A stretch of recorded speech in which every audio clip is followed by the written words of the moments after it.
Nous avons parlé de l'espace réel, nous avons parlé de l'espace virtuel. Il faut maintenant être plus opérationnel.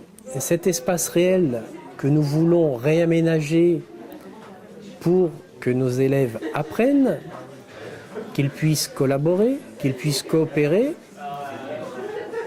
implique qu'il y ait des interrogations de type immobilière, mais surtout mobilière. Alors immobilière, c'est comment concevoir l'établissement qui intègre le numérique.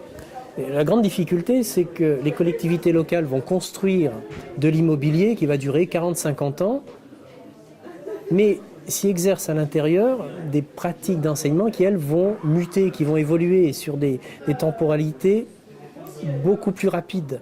Donc une coque qui a une durée de vie de 40, 50, 60 ans, et à l'intérieur, il va falloir procéder par possibilité d'évolution. Alors cette évolution, c'est l'évolution des structures mobilières. Vouloir collaborer, c'est se poser, là encore, la question du corps.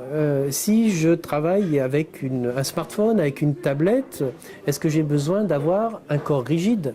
Je peux très bien travailler dans un canapé, dans un fauteuil, pourquoi pas assis par terre.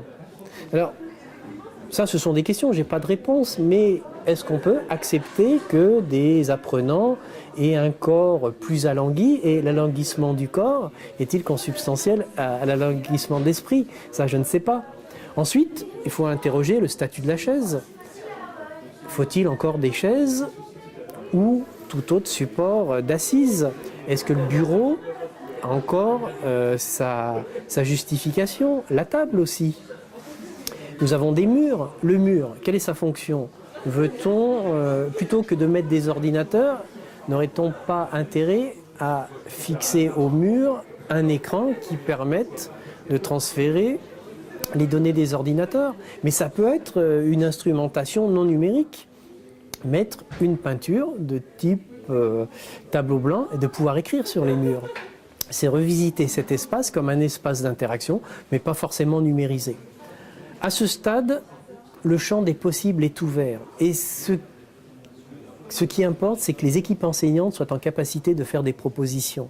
Propositions au chef d'établissement, propositions au corps intermédiaire, je pense notamment au corps d'inspection, et propositions aux collectivités locales. Pour l'instant, on est encore largement dans des structures pyramidales où la collectivité locale agit dans son coin, les enseignants dans l'autre, ce qui ne veut pas dire qu'il n'y ait pas de canaux, ils existent, mais il faudra amplifier ce principe et qui renvoie à ce que j'ai dit, à l'idée de collaboration, mais collaboration entre les acteurs de l'éducatif. Voilà en quoi les stratégies immobilières et mobilières ont une incidence à l'heure du numérique.